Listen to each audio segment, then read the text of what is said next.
महागठबंधन में जिस तरह की स्थिति पैदा हुई है, हमने जनता दल यूनाइटेड में रहते हुए जिन बातों की चर्चा लगातार की, पार्टी धीरे धीरे कमजोर हो रही है, समाप्त हो रही है। हमारी बात पर नहीं ध्यान दिया गया। अंत में हमने अपना रास्ता लिया और उस वक्त हम बोलते थे कि जो कुछ भी हम बोल रहे हैं, कर रहे हैं, अकेले इस राय के हम ही नहीं है, बहुत सारे लोग जेडीयू में हैं। हमने उस वक्त कहा था और अब वह बात भी धीरे धीरे प्रमाणित होने लगी है। जेडीयू से निकलने के बाद, मेरे निकलने के बाद हमारे साथ जो लोग भी आए, उनके बाद श्रीमती मीना सिंह जी जो पार्टी की बड़ी नेत्री थी, उन्होंने भी वहां से अलग होने का डिसीजन लिया और जो बात हमने कही थी हूबहू वही कारण उन्होंने भी बताया। अभी देख रहे हैं आपके सामने शंभूनाथ सिन्हा जी पार्टी के आज के नहीं, समता पार्टी के दिनों के साथी, जनता दल यूनाइटेड में बाद में आए, पुराने साथी हैं। पार्टी जब समता पार्टी के समय संघर्ष के रास्ते पे हम लोग चलते थे, उस समय इनकी बड़ी भूमिका रही है। तो आज इन्होंने हमारी पार्टी में शामिल होने का फैसला लिया और कल पार्टी जनता दल यूनाइटेड से अलग होने के क्या कारण है, इनकी ओर से भी तमाम वही बातें कही गई जो बात हम कह रहे थे। हम जिला जिला में जहां जा रहे हैं, वहां भी बड़ी संख्या में लोग हमारे साथ, हमारी पार्टी के साथ आ रहे हैं, लोग सदस्यता ले रहे हैं। पटना में भी कई लोगों का बयान, जो महत्वपूर्ण इलाके के अलग अलग नेता हैं, उनका भी बयान जनता दल यूनाइटेड की स्थिति को लेकर रोज आ रहा है और रोज लोग वहां से अलग हो रहे हैं। कुल मिलाजुलाकर पार्टी अब बिल्कुल मरणासन स्थिति में पहुंच गई है। जनता दल यूनाइटेड को इस स्थिति में पहुंचाने के लिए जिम्मेवार, हम बार बार कहते रहे कि 2-4 लोग हैं, जिन 2-4 लोगों के कारण पार्टी जनता दल यूनाइटेड आज इस स्थिति में पहुंच गई। और पार्टी से ज्यादा मेरे लिए तो चिंता का विषय है, पार्टी तो मैंने छोड़ दी और पार्टी का जो भी हो उससे मुझको कोई लेना देना नहीं है, लेकिन नीतीश कुमार जी का, उनका चेहरा, उनकी छवि जिस रूप में कभी हुआ करती थी, आज कहां पहुंच गए नीतीश जी। उनके चेहरा को देखकर अंदर से दया का भाव आता है। नीतीश जी लगातार बोलते थे कि हम कुछ भी कहीं कंप्रोमाइज कर सकते हैं, लेकिन करप्शन से, भ्रष्टाचार से कभी कंप्रोमाइज नहीं करेंगे। जीरो टॉलरेंस की नीति पर चलते हैं। भ्रष्टाचार के मामला में बार बार नीतीश जी बोलते थे।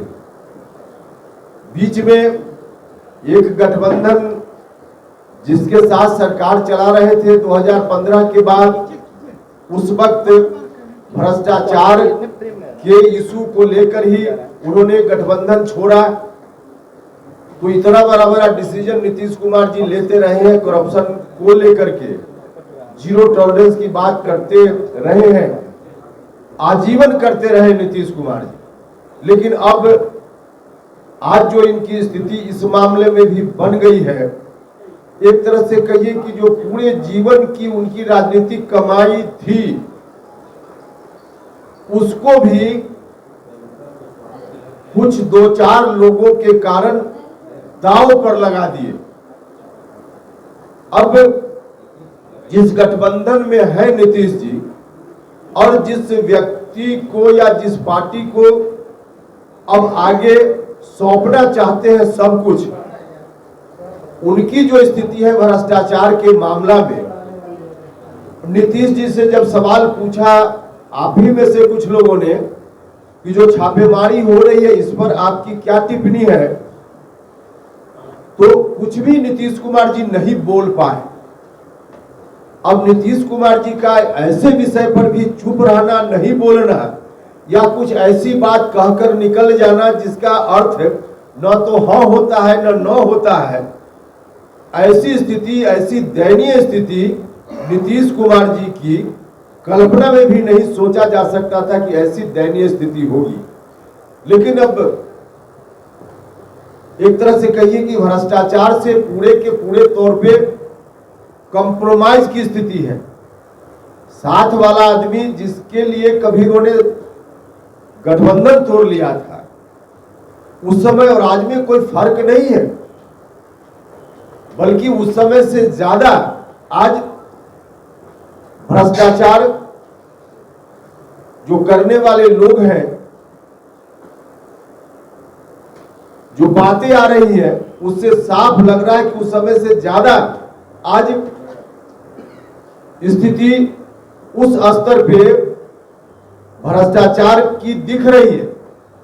उसके बावजूद नीतीश जी का कुछ नहीं बोलना या इधर उधर से कुछ बोलकर निकल जाना, यह बहुत ही दयनीय स्थिति है उनके लिए। और पूरे जीवन भर की कमाई जो राजनीति में उनकी थी, उसको स्वाहा करने जैसा है। नीतीश कुमार जी इधर उधर की बात करके टाल जरूर जा रहे हैं, लेकिन उनके साथ वाले जो लोग हैं, कुछ लोगों को मजा भी आ रहा है। और मजा आ रहा है, इसका सीधा अर्थ है कि पहले तो लोग कहते थे, आरोप लगाते थे, अंदर का दर्द जो उनके प्रति भी होता है निकल जाता है। बाकी तो हम लोग निकल पड़े हैं बिहार की जनता के बीच में, और बिहार की जनता का जो समर्थन दिख रहा है, आगे आने वाले दिनों में निश्चित रूप से जिस मकसद से हमने दल बनाया है, हम और हमारे साथियों का विश्वास लगातार पक्का हो रहा है कि उन मकसदों को पूरा करने में हम जरूर कामयाबी हासिल करें।